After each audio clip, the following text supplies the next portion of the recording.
So, ang lesson natin in our today's session is all about Chapter 2 ng ating Engineering Data Analysis. Actually, it is all about the probability. So, yan ang ating aaralin. So, kung basin ninyo, nauna ko munang ipinaliwanag ang fundamental principles of counting techniques, permutations, the Venn diagram, the tree diagram, and the combinations. Kasi kakailanganin natin ang mga yon sa probability. Kumbaga, mga preparasyon lamang sila sa pag-aaral natin ng probability. A while ago, or week ago, ipinakita ko sa inyo yung mga diskarte sa bara, kung nagpo-poker ka, kung nag-roll ka ng dice, and etc. Ang dami kong pinakitang mga techniques ng counting techniques, yung mga shortcut na diskarte na sa totoo lang, hindi nyo naman talaga maaaral yun sa review. Hindi naman may bibigay lahat yun.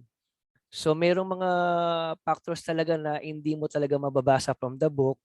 Minsan mas marami kang matututunan sa mga observations and by experiences. So sa probability tayo ngayon ang ating tatalakayin. So ito yung ating Module 2, Chapter 2, good for Week 5 to Week 6. Hanggang dyan lang ang ating prelim.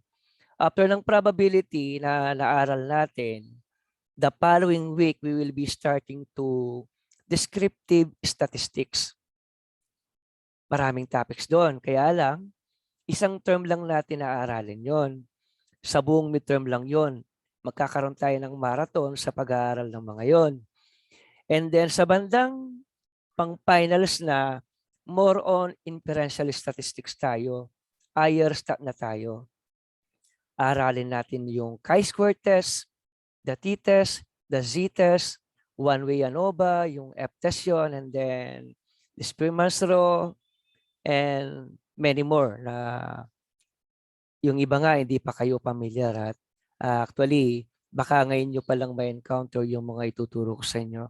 And take note of this, alos pang graduate school na yung ibang tuturo ko sa inyo pagdating sa inferential statistics. Para advance naman yung mga matutunan nyo galing sa akin. I already took this subject twice sa graduate school. Once nung nagtitik ako ng MAED Math and then sa graduate school ng Master of Science in Civil Engineering. And some of the content that I will share to you galing yan sa mga notes ko sa graduate school sa BSU na napag-aralan ko and also with University of the Assumption nung nagtitik ako ng MAED. So to continue with, ito ngayon yung ating mga objectives. At the end of the lesson, the students are able to define event, outcome, trial, simple event, and sample space. Actually, na-define na natin yata ito last time doon sa ating last session. So alam na ninyo yan. I think sumobra yata yung objective natin. And then pangalawa, solve problems involving probability. Ito yung pinupuntirya natin dyan. Ito yung pinaka-objective natin. Ang makapag-solve na tayo ng mga problem solving regarding about probability. Sa totoo lang, lumilitaw ang mga yan sa licensure examination. Okay? Lalo na yung mga ipinakita ko sa inyo kanina sa permutation, combination, last time, including this probability. So malawak ang probability. So yan ngayon ang ating tatalakayin. Solve real-life application involving concepts of probability is our last objective. So let us proceed. So ito yung pretest ninyo. Sasagutin niyo yung mga yan. Okay? Tingnan nyo munang maigi mga anak, yung pretest ninyo. Madadali lang yung mga yan. Mga bonus points yan.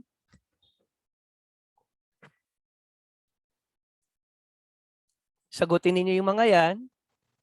Sa bond paper, yung mga solutions ninyo, i-upload ninyo sa Dropbox.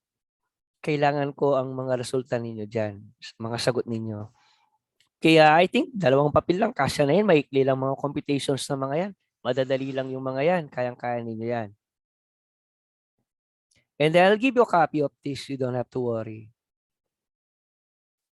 So let us talk now about the probability. Probability is actually a specific term, or a specific term is a measure of the likelihood that a particular event will occur. So ulitin ko, no? A specific term is a measure of the likelihood that a particular event will occur. Ito daw yung event na possibly it will occur, a particular event. And it is a value between 0 and 1, which reveals the relative possibility that an event will occur. Ang value ng probability is always between 0 and 1. Okay? Isa yon sa mga rule na meron ng ating tinatawag na classical probability. Actually, meron tayong 4 na rule na tatalakayin mamaya regarding about the probability. May 4 na rule yan na sinusundan natin. And I'll explain them to you later. Ang formula ng probability is always a possible event that may occur all over total possible outcomes or the sample space as our denominator. So yun ang ginagamit nating formula sa paghahanap ng probability. And then, we actually have the different types of probability. At ito ang mga yon. Tandaan nyo lagi yung dalawa. Dalawa lang naman sila. Yung una, ito yung subjective probability. It is defined as the likelihood of a particular event estimated on the basis of some expert judgment, individual intuition, or some general information. Bakit tinawag na subjective? Bakit basis of some expert judgment? Okay? Bakit individual intuition? Kasi tingnan niyo yung mga halimbawa natin. No? Dito lang maliliwanagan na kayo. What is the probability that it will rain today? Yan ang mga mahihirap na sagutin. So parang nag-a-assume ka lang na uulan bukas. So ganitong porsyento uulan bukas. So yun ang probability na uulan bukas. Okay? Subjective siya kasi wala kang accurate calculation na pwedeng may apply na uulan nga bukas. Okay? Can you follow? And then, what is the probability that I will pass the math subject? So, wala ka pa rin assurance kahit nag-review ka na makakapasa ka. Anong malay mo yung mga questions na ibinigay sa exam? Yung mga question na ang dating suntok sa buwan para makuha mo yung mga tamang sagot.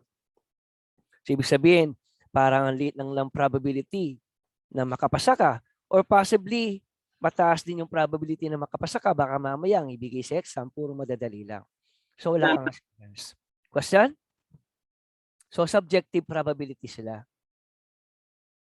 And then the next one, kung may subjective, syempre may objective. Okay, ito, kayang-kaya nating kalkulayin ito. Okay? Define as the relative possibility of occurrence of an event, defined either by classic law probability or by using empirical means. Okay, mamaya makikita ninyo ang ibig sabihin ng classical probability at saka ng empirical probability. So, dalawa yan, no? Subjective and objective. Subjective, mahirap matarok ang probability. Kaya sinasabing subjective, pwedeng maging bias yung amount of probability na ibigay. Okay? So, objective, accurate yan. Okay, so yan ang kaibahan ng dalawa. So let's proceed. So ito yung ating tinatawag na classical probability. We have the 4 basic rules. To start with, the classical probability of an event A is determined by the ratio between the number of favorable outcomes, M, and the total number of possible outcomes, N. Ito yung sample space. Yung totality of all the events that may occur, i-add natin. Parang yung i-discuss ko sa inyo last time, katulad din noon. Ito yung formula natin. Okay, P of A or probability of A is equal to M over N. M, ito yung possible event that may occur. And then yung denominator, ito yung sample space or the total number of outcomes. So yun yung first basic rule natin. The second, the probability of non-occurrence of the event A is called the probability of failure of occurrence and is denoted by ito. P of A prime, okay, is equal to 1 minus of P of A or 1 minus of M over N.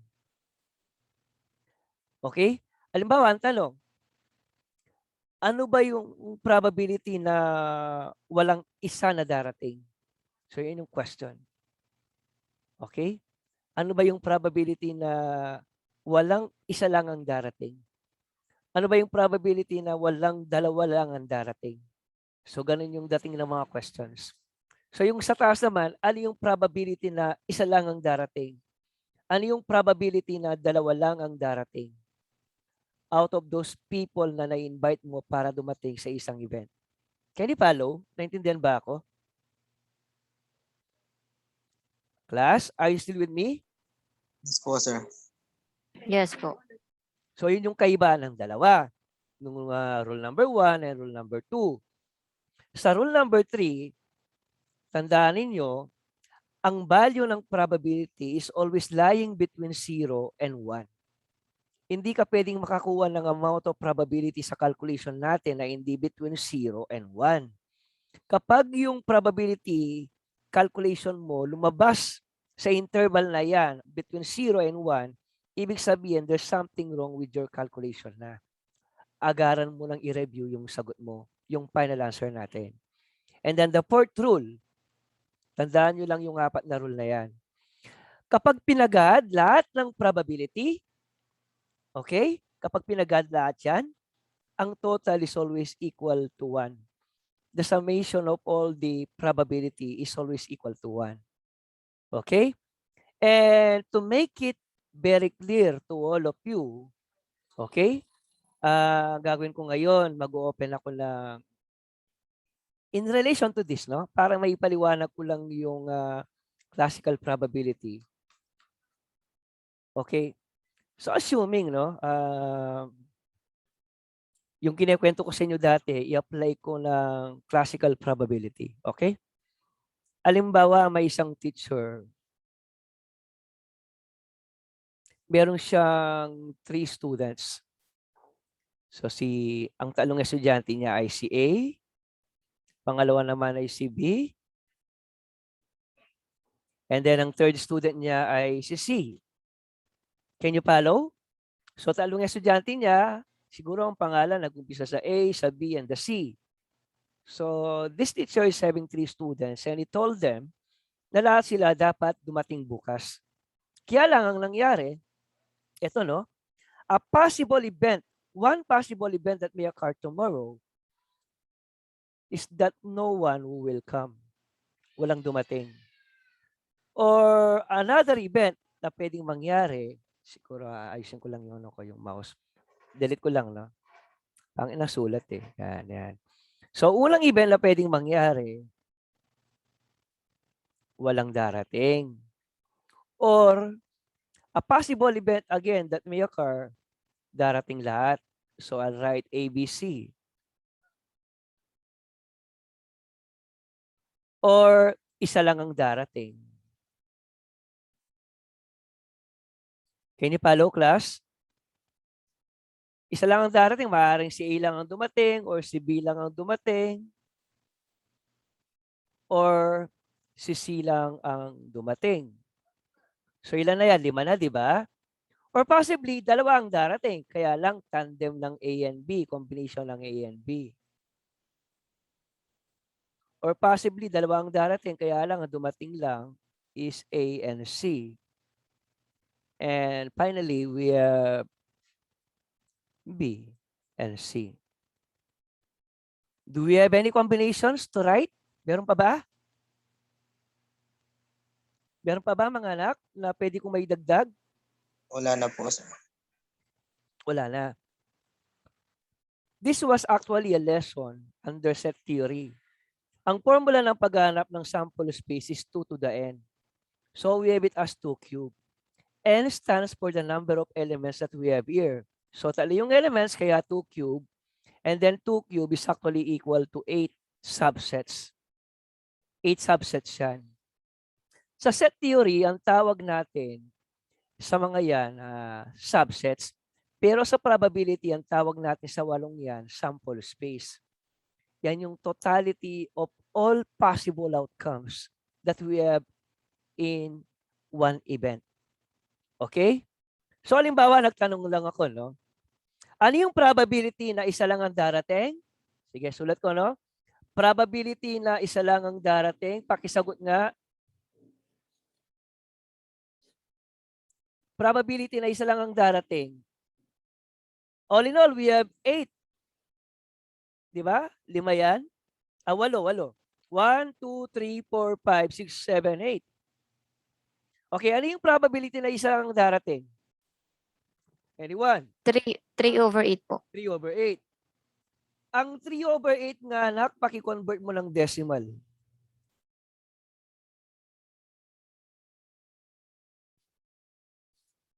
Anong value? 0.375 po. So, 0.375. Ayan, no? Di ba, no? 0.375. Pasensya na, no? Hirap ako, mouse ang pangsulot ko, tapos ang pangit pa ng surface. Ayan, 0.375. Ngayon, ano yung probability na dalawa ang darating?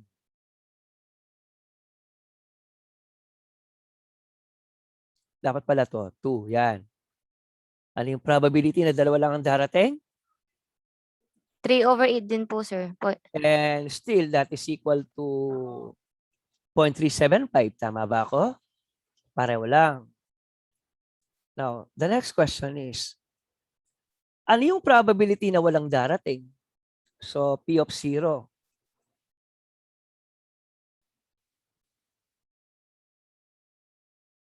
What is then the probability that no one will come to the said event? 1 over 8 po, 1 or over 8. Point? 0.125. So, 0.125.